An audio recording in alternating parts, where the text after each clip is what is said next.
Welcome to Smokin Bulls, the podcast about business, money, and lifestyle. I'm Tyler. I'm Dave. And we're joined by Alyssa here from Mackenzie Investments. She's the tax and estate planning specialist over at Mackenzie, and we're looking forward to speaking to her about farm succession planning.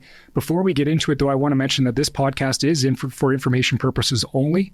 Information relating to investment approaches or individual investments should not be construed as investment or advice or endorsement. Listeners should seek professional advice for their situation.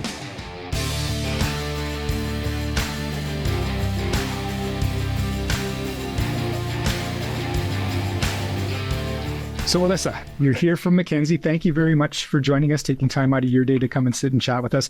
Before we kind of get into some of the questions we have about estate and farm transition planning, maybe you can share with us a bit of your history, the background that you have that brought you to now working with Mackenzie. Yeah, thanks for having me. So my name is Alyssa Mitha. I'm the Director of Tax and Estate at Mackenzie for Western Canada. So I cover BC, Alberta, Saskatchewan. So I'm on the road quite a bit. As far as my experience, so I went to law school in Windsor and in Detroit, so did the dual law degree. Didn't know what I wanted to do actually. After law school, I thought I wanted to do litigation, and that's all I knew. Didn't even take a wills and estates course in law school. Ended up at a state litigation firm. Hated the litigation side, but saw a lot with respect to estates. I learned so much in a short period of time, and I wanted to move to the solicitor side and do drafting. So I started off as an estate planning and probate lawyer, was in private practice, draft thousands of wills and trustee documents. And I love succession planning. I love talking about it. I find like 51% of Canadians have a will in place. So the remaining 49%, there's a huge gap there, right? And it's something that we need to be addressing more often. So yeah, I love talking about succession planning, topics like this, especially when it comes to farm properties. Business succession, we need to be talking about it more. So yeah. Great. Well, that's good. You sound like you know what you're talking about, so we can talk to you further. We'll keep rolling. Yeah, it's good. It's something that Dave and I do it's very common in our practice to talk to our clients about their estate plan. It usually happens once every year or two if we have clients that are on kind of our wealth management program. Right. So it's great to have you here to talk about one that's, I guess, a little bit more specific, but I think a lot of the stuff that'll come up today is pretty broad. Like it's going to apply to a lot of people. We're speaking specifically today about farm succession planning. Right. But like I say, a lot of the topics in here are going to relate to most people in Canada. For sure. Or business owners too. Business owners, yeah. So I guess one of the questions that we would have is, can you walk us through some of the struggles that families have when it comes to planning for farm succession in particular? Yeah. So we'll talk about succession planning in general. You'll notice, and then we'll specify and talk about farm property. So you'll notice with every family, there's different dynamics, right? And we're moving from this manufacturing-based industry to a more service-based industry.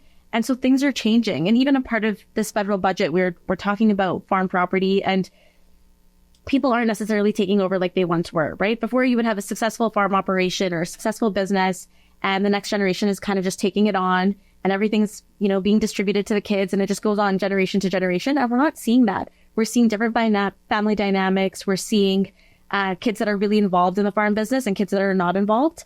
And what do we do then with the income being generated, right? Are we dividing it equally? Are we focusing more on those that are actually involved in the business? How are we running the operation?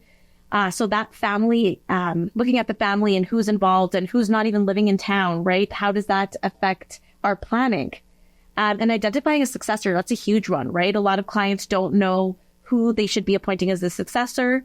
You might also have kids that are involved in the farming business now, but what's going to happen once you've passed away, right? At that point, who's going to take over? And that's where communication comes in.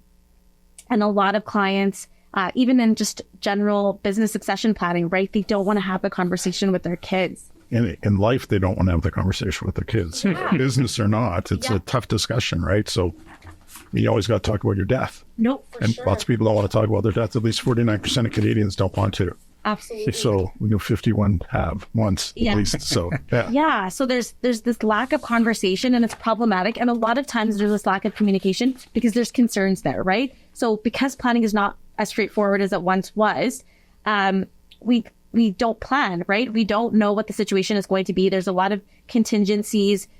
We don't know if the kids are going to take over. Do we have to set up trusts, right? So there's so many complications, and instead of us just addressing it and dealing with it, we avoid it, and that leads to, a lack of planning. So that's quite problematic. The other thing is this idea of being fair, right? You want to be fair to your kids, but does that mean leaving everything equally? So there's a lot of unknowns, and that leads to lack of planning. So one of the biggest things I know is if you go and talk to the right team and you get options, you're able to make decisions. But until you make that first step, we're not going anywhere, right?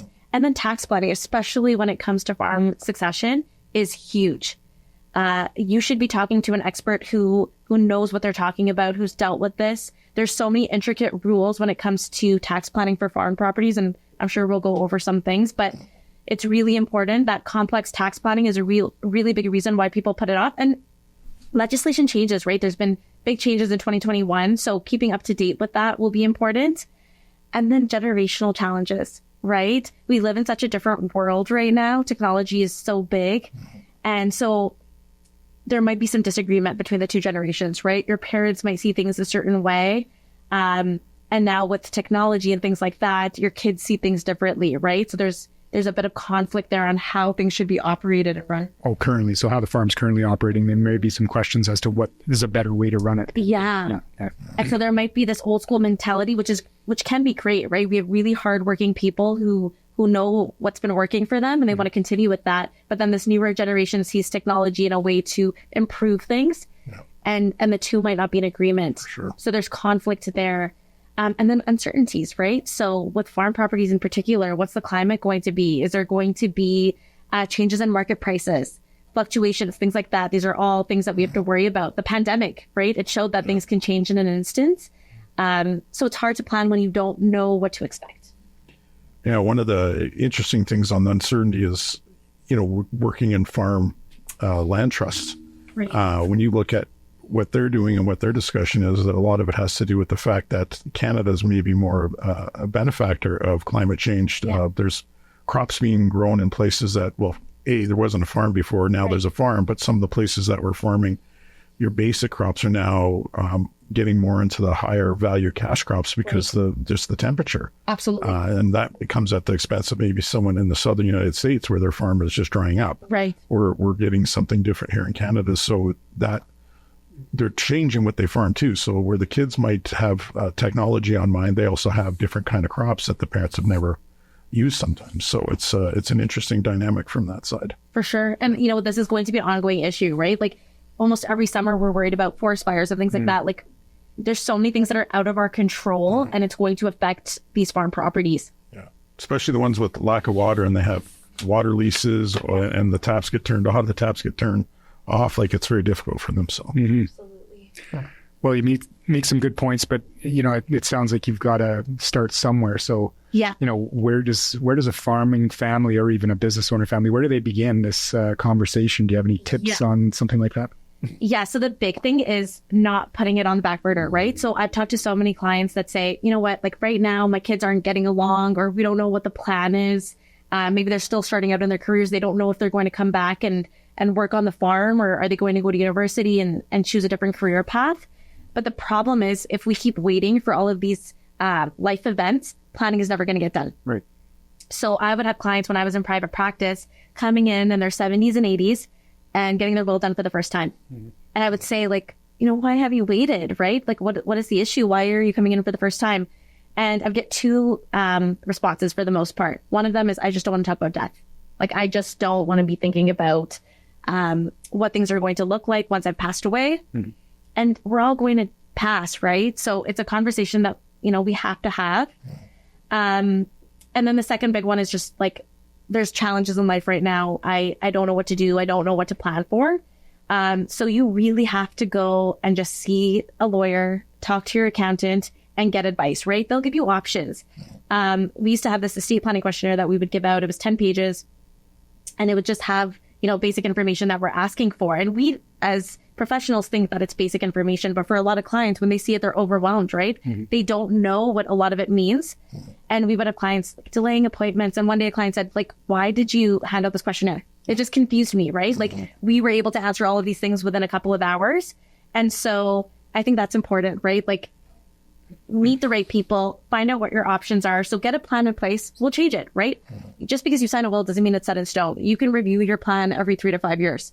And specifically when it relates to the farming business, if you don't know what your kids are going to do and we have to make adjustments, we can still do that, right? So get started, meet the right people, clarifying the objectives within the family, right? So I think sitting down and saying, like, what are your goals and interests? What do you want things to look like when we're gone? Like, what is the plan, right? Just get honest opinions from everyone. I think it's hard for a lot of people to give up that control aspect. They want certain things, they have goals, and it might not align with the family. So they're thinking that they can just kind of do things themselves. You really need to get that family discussion going. We call it hosting a family meeting. Yeah. So having everyone involved, knowing what their goals are. You don't have to, talk to your kids about how you want to distribute things and how you want to divide things. But you can have a general conversation and say, this is what I'm looking to do. This is who's been helping out. These people haven't been helping out, right? So how are we going to be fair when it comes to distribution? But also, what are your goals? How involved do you want to be, right? So that way the clients are able to then make a plan and have contingencies in place in case things don't work out. And then once you've had that family meeting, I think the next step is involving your team, right? So your financial advisor, your lawyer, your accountant. I find the best planning takes place when everyone's kind of on the same page. So host that family meeting first, then get your trusted advisors involved, and let's have a succession plan in place for now. And it's something that, like I said, we can change. I would say when I was in private practice, on average, I was doing one deathbed will a month. So literally sitting on the client's hospital bed, taking instructions. And you can see how problematic that is. One, I don't get a description of what the assets look like. Two, you might have kids that are in the same province as you, and you might want to end up leaving them more in the moment because you think that child is the one that's there for you, right? But if we would have done the planning 6 months in advance, it might have been a different picture. Yeah. So, and when we're doing that, we don't know if you even have capacity, right? So it's so problematic.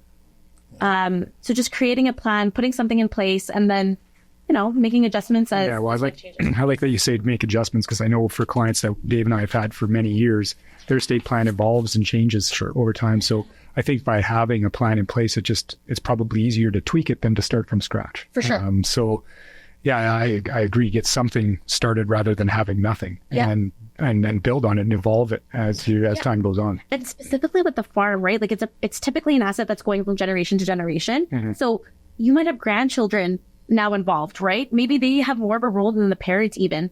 And so as life changes, you're going to have to make adjustments. And I think with respect to the farm specifically, expect that, right? Like know going in that every few years, you're going to do a deep dive and do a review and see what has to be changed. Yeah. Yeah, we've had some messy ones. When there's the handwritten ones. Oh, the holographic will. 2 people on one will. Oh, gosh. And then scratched out, and then new lines added, we have somebody it's never been settled. Oh, no. Like some family members are just farming some of the quarters. It's still sitting in parents' names. Oh, wow. And you're talking 10, 12, 15 years now. Yeah. And so no money's ever been distributed because the money was just all on the farm. And just people are farming quarters and nobody really... Yeah. And nobody's getting any value out of our money. And you're going to come up with another generation passing away and it's not even in their name. So their kids will be like, I thought that was Dad's land. Yeah. And so this has not been settled. And it won't get settled because they're not sure what to do. Like they've gone for some advice and it's like, burn it, which nobody ever says, but other people tell them just to burn it. But cut out one brother. Yeah. So of course he wants his share, but he's not on that.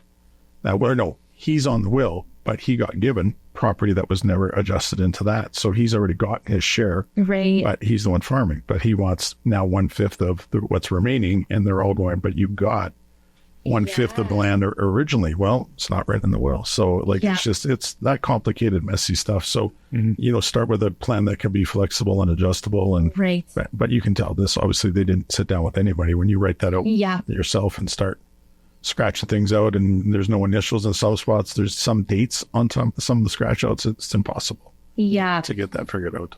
Yeah. If anyone is going to get something out of this conversation today, I would say, number one, don't do a holographic will, right? Don't be writing up your own will and signing it. You're not getting the advice you need, especially if you have farm property. You need the advice, right? Even if that will had no issues with respect to whether it's valid or not, like they signed it properly and things like that, you need the advice, right? And the second thing is online will kits. They're becoming more and more common, right? Oh, yeah. Hot topic. I would say avoid those two. You need legal advice, right? So, yeah. If it's just you and you don't have a ton of assets, you probably could get away with something like that. But when you're talking titled land and all sorts of business income and things of that nature, it's really complicated. So. Yeah. Yeah. And make sure that like your lawyer and accountant are working together, right? In order to create the optimal plan, you need your professionals working together. What would you say? You said 5149. What would you say of farmers? I don't, maybe it's in here. How many of them are succession plan ready? That's a good question. I actually don't know the stat. I don't even know if there would be a stat on that. Hard to find. Hard to find. But, I think that they don't do it enough. I think business owners don't do it enough. And I think farm owners don't do it enough. Yeah. Anyone with a complicated planning, they avoid it. Yeah. So, and they're the ones who really need to handle it. Right? Almost, yeah. Yeah, it's overwhelming for sure. That's just got to get it started, I guess. Yeah. Obviously, you're saying involve your professionals. A big reason you want to involve your professionals is due to the tax planning that has to come with farm succession planning. So maybe you can touch on some of the things that we should be considering, or some of our listeners should be considering when they're thinking about a succession plan for their farm. What are their worries, or what should their worries be around taxes? So capital gains is always a big one, right? How do we minimize capital gains? As we know, the federal budget this year changed the capital gains inclusion rate. For gains over $250,000, we're looking at a 2/3 rate. So I think that's one of the first things that we want to talk about is how are we going to minimize that capital gains inclusion rate? How are we going to be able to take advantage of the lifetime capital gains exemption, not only for the farmer, but for the next generation, right? So how are we able to pass down those assets where everyone's able to utilize their own lifetime capital gains exemption? It's up to $1.25 million this year. So that's nice. So we want to be able to take advantage of that. Tax laws change, right? Legislation changes. So being up to date with your plan, sometimes the clients are the ones that have to be proactive, right? I know even when I was working in private practice, we wouldn't always have the opportunity to reach out to all the clients and say, there's been a change in legislation. And that can be problematic, right? It's almost like the client has to be proactive, give us a call and say, has there been a change? And then we look at the documents and just confirm if anything needs to be updated. So I think having like an annual, like you mentioned, you do an annual review. It's always a good time to call the accountant and say, is there any changes that I need to be aware of? And if there are, make updates accordingly. There's also income splitting strategies, and we can talk about having trust set up. And that will be important too, right? We want to be able to take advantage of those family members that are in a lower income tax bracket. So income splitting can be utilized. It can get more complex when it comes to farms. So we want to ensure that we're doing it properly. And then the estate freeze, right? And a lot of people don't know about the estate freeze. I think once you're starting to hit that lifetime capital gains exemption, it's a conversation that should be had. Perhaps you want to incorporate to be able to take advantage of strategies like that if you aren't incorporated already. If the next generation is taking over and clients are at a point where they're ready to pass that wealth on to the next generation, from now, we're able to, freeze those common shares, exchange them for fixed value preferred shares on a tax deferred basis, and allow new common shares to grow with the next generation. And then again, utilizing that lifetime capital gains exemption, they're then able to do that. So there's a lot of great strategies, rollovers, things like that we can take advantage of. And there's special rules that are actually advantageous for farm properties. If it qualifies as a qualified farm and fishing property, we're able to take advantage of that. So speak to the right people, know what you can do to save. Wow. Yeah, that's some of the things that came up on our radar that we've been discussing, and it doesn't fit for everybody. Is just some of these land trusts, farm land trusts, right, where you can, if you sell your property to that, you can lease the land back and keep farming it. Yeah. But you can take shares of the farm trust in lieu of triggering the gain. So you're now unitizing really your farm, and you can sell off units without having to trigger the full hit in one shot. So once you go over your lifetime capital gains, so that's pretty cool, but it doesn't seem to be taken up as much. When I talk to some of the companies that are out there, like, it's like 2% of all transactions when they buy from farmers elect to take the cash versus taking the units. I'm like, that seems strange. It's a lot of intergenerational farm transfers, just staying within the family is what it seems like. Yeah. And when you're talking about it staying within the family, that kind of leads us into a conversation about fairness versus equal. And that's two different things, right? Yeah.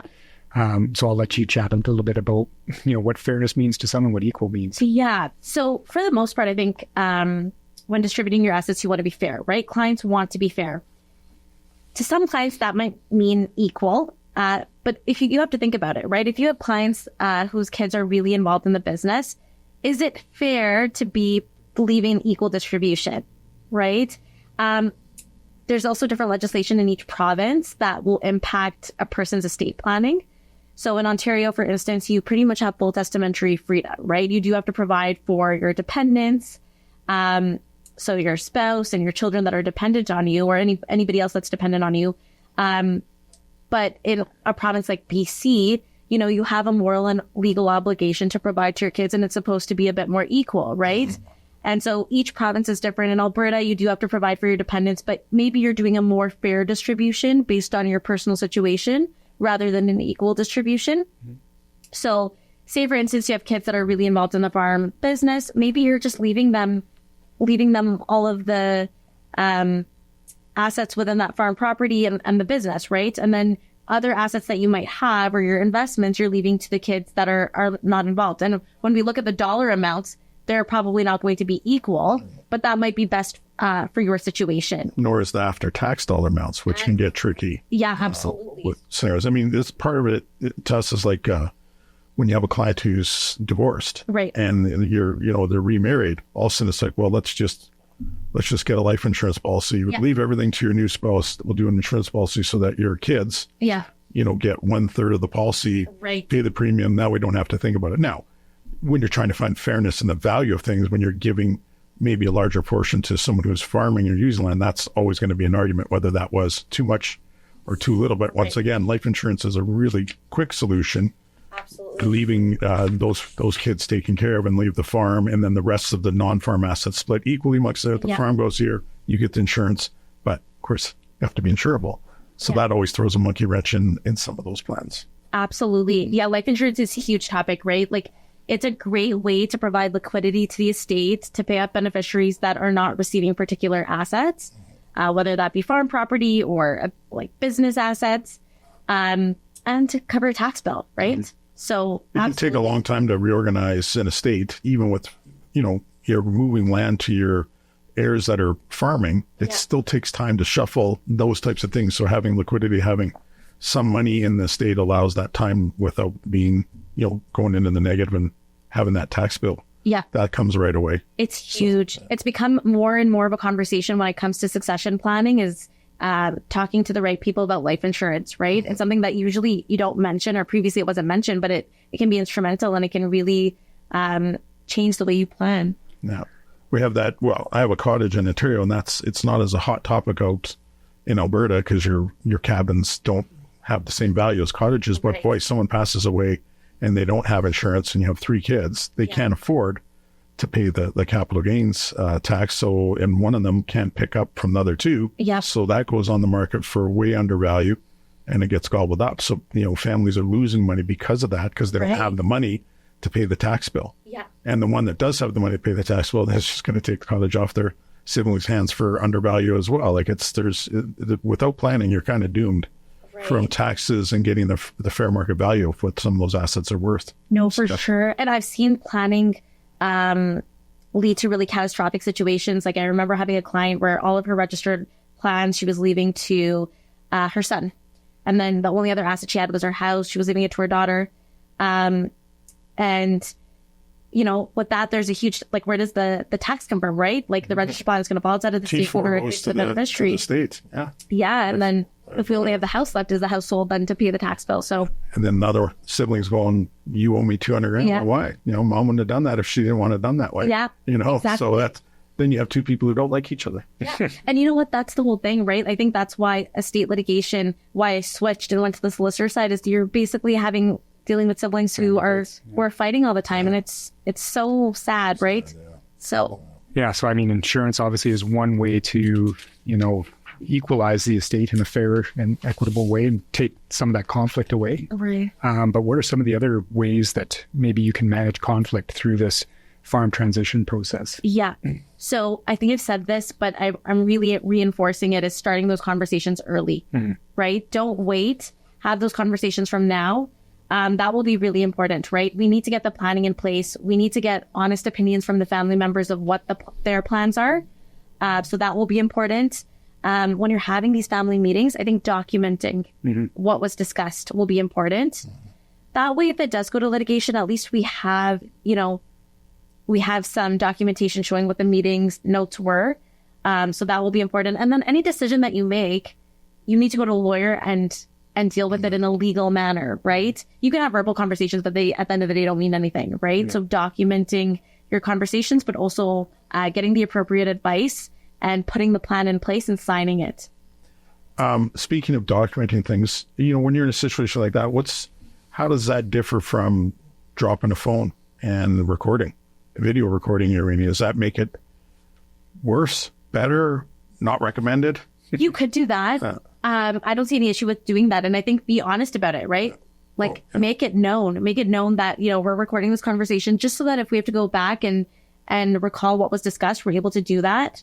Whoever's typing the notes, they could alter the notes, miss things, right? We don't get a full accurate picture of the conversation. Yeah. So that's great. Technology these days allows for that, right? So yeah, I think that's a great strategy. Oh, it's something we've been doing for our meetings with clients. I mean, we always get told it's probably not smart. I'm thinking, but I'm writing a note and I'm talking. I'm going to miss something. Yeah. I can go back to that. And if the client never wants it, it's right there. Go ahead and listen. So I find it's more protective than risk. I agree with you. So, yeah, if we have the consent of everyone, I don't see any issue. I think that's probably the way to go. Yeah.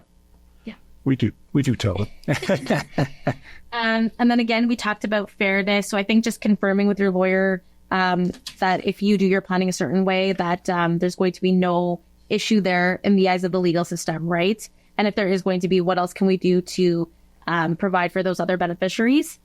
And then control is a big one, right? Especially I think when it comes to farm succession, more than anything else, is we need the client who's still operating the farm to relinquish a little bit of control, right? Especially if we have a succession plan in place and we have a named successor, they need to start taking over and making some decisions, right? And working together. That's going to be the smoothest transition from one generation to the next.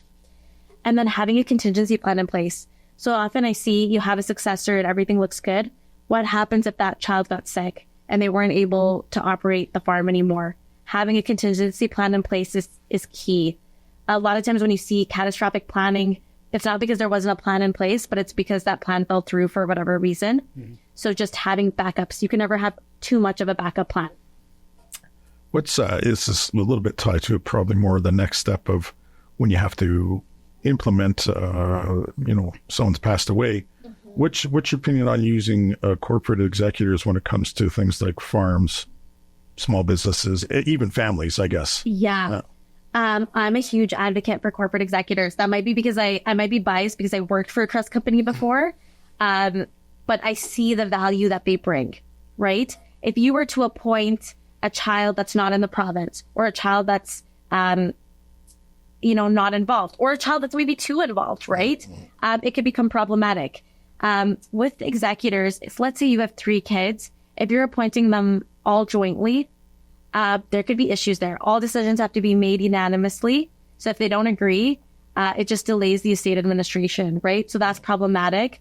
I've seen situations where people will do like a majority rules provision. So they'll say if 2 of the 3 agree, that's the decision that goes. Yeah. And that's problematic too. You have 2 siblings that get along really well and are on the same page. So they're making all of the decisions, right?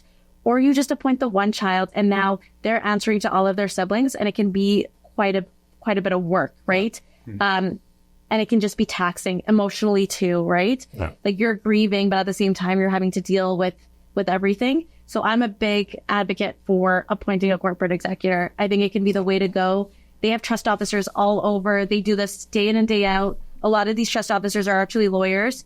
And if you were to appoint a third party anyways, like a friend, they're probably going to take an executor fee and they don't know what they're doing, right? They've never done it before. It's a lot of work. Especially when it comes to farm properties, there's so much more to know. There's like a greater liability involved. So yeah, I'm an advocate. I think that's good. We're advocates too. So I mean, we even would use that situation with non-business clients. Like it's there's so much going on. Like you said, people are grieving. There's no glory in being an executor, and when it's your first pop, I mean, how many times are you going to be an executor in your life? You know, like once, if you're not lucky, and twice if you're really unlucky. I mean, like, you don't become an expert at this because people around you die and go, you're probably the guy, you've done it before, so I'm going to put your name down. Like, it's not worth it. And the moving parts are very difficult. So I think assigning someone, we make jokes about it too. It's like a Hollywood movie. You know, it's like there's one person sitting on the side table. That's like, you know, if you start doing these, and everybody goes, all right, look yours, and then they don't know who to fight with. They can't fight with each other because none of them are in the decision making of executing the will. Because people have a disconnect between what it means to be executor and being a beneficiary. For sure. And somehow all the other beneficiaries feel the executor has the ability to change everything and take a little more or choose one asset over another. No, that's not. They're executing a will as it's written. Right. So it's interesting how people feel, like, because most people don't ever go through it in their life, so you don't know what the process is. So I just want to check with you. So I'm an advocate. And you know what? Sometimes you have to do is go through the checklist. There's a simple estate administration is 25 to 30 tasks. I think sitting down, like if a client was to sit down with their child and say, listen, like, this is all of the tasks that you're going to have to complete. Are you okay with it? And there's a good chance that at that point they might say no, right? That's a good point, because we've had the conversation without the checklist. It's like, so go talk to your kids and see who really is interested in handling, but we haven't provided like that. Here's the overwhelming list of things you have. So we'll integrate that into our. See, we learned something today. You said we weren't going to learn anything. Did I say that? Just throw it under the bus here for fun. So, okay, let's keep rolling here. Cool. Well, we're kind of coming close to wrapping up, Alyssa, but I guess maybe you can summarize having a succession plan and what are we going to accomplish by putting that in place and starting it early? Yeah. So the first thing I think, and a big one and an easy way to start the conversation, everyone wants to save on taxes and they want to know what the best route is when it comes to planning to minimize that overall tax burden. So I think, you know, figuring out what are your long-term goals, meeting with the proper people, coming up with a plan, even if it's just that initial conversation is for tax savings purposes. The other big one, and I think this is specifically true for the farming business, is we want to avoid litigation. We want to avoid sibling rivalry, right? Like, at the end of the day, you want to be able to distribute your estate, but you want to ensure that there is family harmony. So I think by planning ahead of time, we are going to avoid a lot of those issues that would come up. Surprise planning leads to family conflict. Surprise outcomes. Yeah, exactly. So I think putting a plan in place can really help with that family harmony. Your kids might not be happy with the conversation you're having, right? If you're direct with them and say, listen, like, I'm making these decisions for X, Y, and Z reasons, they might not be happy with it. But when it's a surprise, it's so much worse. And then you're no longer there to be able to justify why you made certain decisions. So I think having that conversation can really help with the family situation. And then at the end of the day, most farmers want continuity of the farming business, right? And I think a lack of planning can lead to many issues. It might lead to the farm having to be sold in order to pay off the beneficiaries that are not involved in the business. So if we want that farm to continue, we need to ensure that we have a plan in place. So I think those are the three big ones, right? Like an estate planning perspective, a tax planning perspective, avoiding family conflict, and then lastly, ensuring that farm business continues to operate. Nice. Well, we do have one, we talked about it at other podcasts, but one of our fun family ones was just simple, not business, everything, but they dotted all of the items you don't list in a will. Right. Just, you know, you could have see attached list or whatever, but so they went and dotted everything in the house. And when the kids came over for Christmas, they said, well, you're red, you're blue, you're green. Yeah. It was like an Easter egg hunt. Yeah. Now when they're flipping stuff over. And then they started a horse trade and parents were like, have at her. Yeah. And so everybody took dots and started redotting different things. And then they knew what everybody was getting. And and the kids were all, well, I mean, as far as they can go, we're all quite happy with that instead of just not having it set up. And so there's a good way that you can potentially deal with some of this without making it as official and crisp. Sometimes when those discussions are, you can make fun with some of this, but but that's a plan still, even though it wasn't qualified, you know, here's a succession plan. It's a plan. Yeah. You know, so you got to get something done. No, for sure. I think that's a good way to go. You know, a lot of times you think that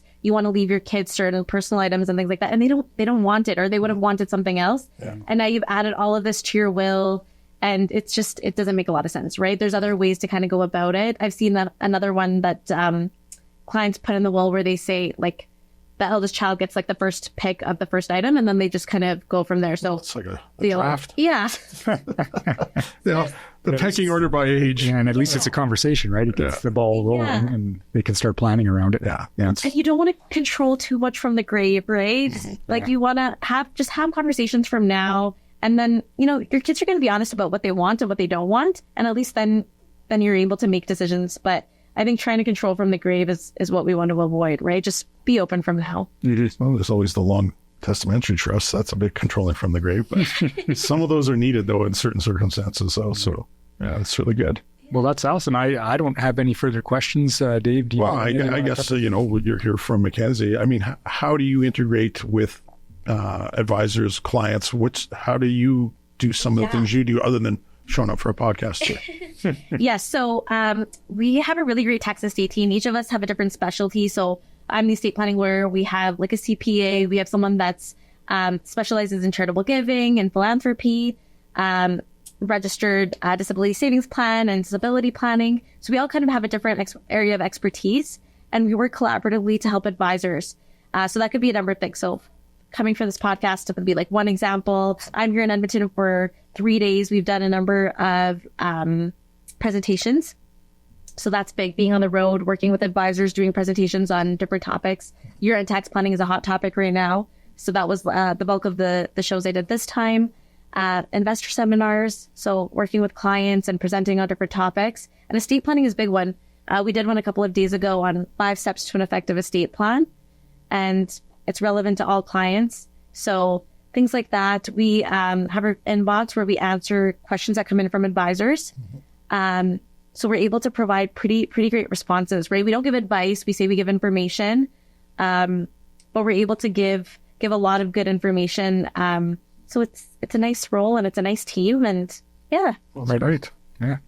Well, we certainly appreciate you being here. It's a big support to our business to be able to share this stuff with our clients and the people that follow us online. So thank you very much for being here, and we appreciate your support. Okay, good. I'm glad. Yeah. Thanks a lot. It was awesome.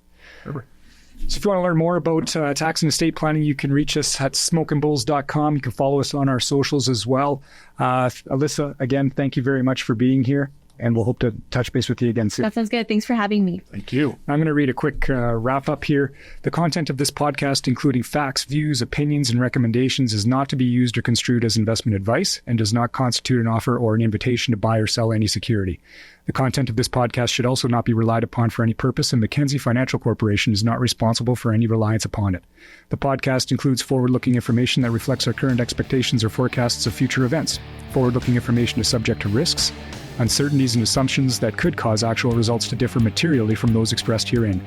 Our views are subject to change based on market conditions. Commissions, trailing commissions, management fees, and expenses all may be associated with mutual fund investments. Please read the fund facts and prospectus before investing. Mutual funds are not guaranteed. Their value changes frequently, and past performance may not be repeated.